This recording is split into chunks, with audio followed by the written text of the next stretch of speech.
শিলিগুড়িতে পূর্ব ও উত্তর পূর্বাঞ্চলের জন্য কেন্দ্রীয় স্বরাষ্ট্র প্রতিমন্ত্রী নিশীথ প্রামাণিক উদ্বোধন করলেন এক দিবসীয় যৌথ আঞ্চলিক সরকারি ভাষা সম্মেলন। অনুষ্ঠানে প্রধান অতিথি তথা মন্ত্রী নিশীথ প্রামাণিক আন্তর্জাতিক নারী দিবস উপলক্ষে দেশের সকল নারীকে শুভেচ্ছা জানান। তিনি আরও বলেন, ভারতবর্ষ বহু ভাষার দেশ।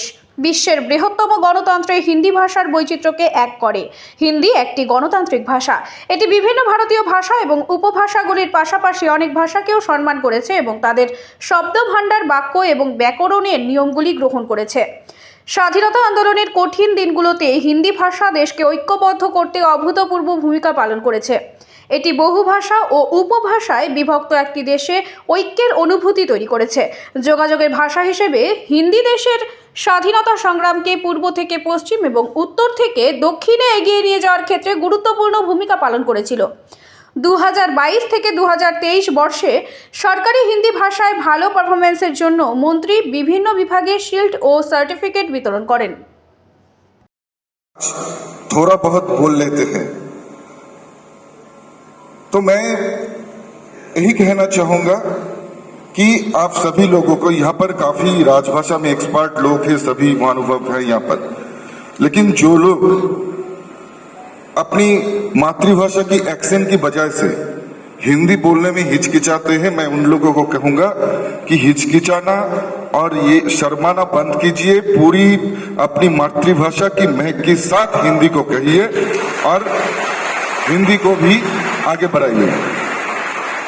मैं राजभाषा विभाग द्वारा पूर्व एवं पूर्वोत्तर क्षेत्र में स्थित केंद्र सरकार के कार्यालयों, बैंकों एवं उपक्रमों के लिए आयोजित ये जो संयुक्त क्षेत्रीय सम्मेलन है, इसमें आप सबके बीच उपस्थित होकर मुझे बेहद खुशी मिल रही है।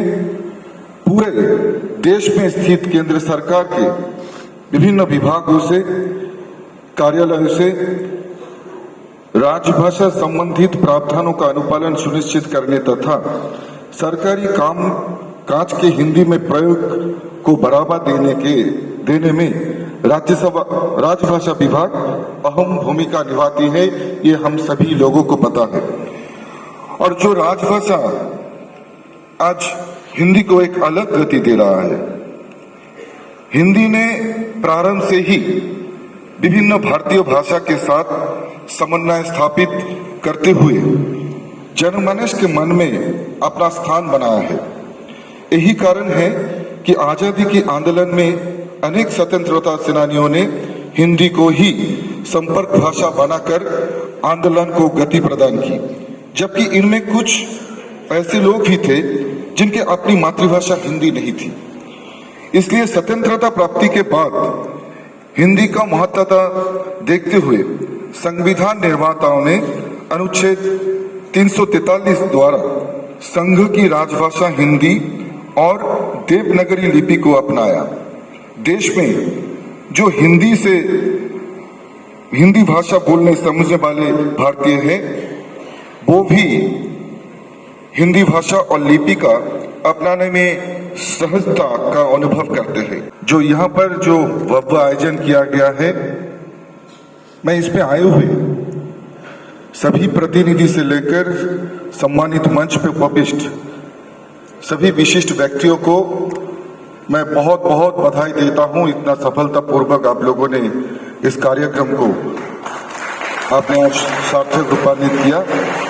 और उसके साथ साथ आज विश्व महिला दिवस भी है और महाशिवरात्रि भी है, तो मैं यहाँ पर आए हुए सभी महानुभावों को महाशिवरात्रि की और विश्व नारी दिवस की बहुत बहुत बधाई और अभिनंदन देता हूं। मैं पहले औपचारिक भाषण से पहले मैं अपनी बातें कहना चाहूंगा कि जब 2021 में गृह मंत्रालय में दायित्वभार अर्पण किया, दायित्व ग्रहण किया मैंने, उस समय सभी दायित्व के साथ साथ राजभाषा विभाग में भी मेरा दायित्व सौंपा गया। उस समय मेरा जो हिंदी है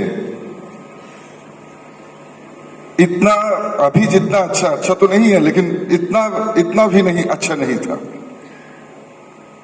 लेकिन माननीय गृहमंत्री जी ने समझाया, उन्होंने कहा कि सभी प्रदेशों के लोगों की हिंदी में अपना मातृभाषा की अलग महक होता है, वही जो है हिंदी का खूबसूरती है कि हिंदी में भी अपनी मातृभाषा का महक रहना शिकारियाता है। तकनीक से इस शिकारियाता को और सहजता और भी आगे बढ़ाने का काम किया है। मुझे प्रसन्नता है कि गृह मंत्रालय का राजभाषा विभाग भी हिंदी के प्रयोग को सूचना प्रौद्योगिकी के माध्यम से सहज बनाने की दिशा में निरंतर प्रयत्नशील है।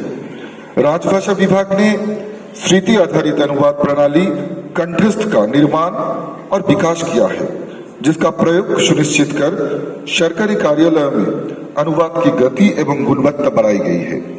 इस टूल में अब तक लगभग 1,44,00,000 से ज्यादा वाक्य शामिल किया गया है और उसके साथ साथ काफी ऐसा फीचर्स भी दिया गया है जो आपको राजभाषा सीखने में, हिंदी को सीखने में और उसके साथ साथ ट्रांसलेशन के साथ साथ बहुत सारा ऐसा फीचर्स है जिससे बहुत जल्दी हिंदी सीखने में और बोलने में सुविधा होते हैं।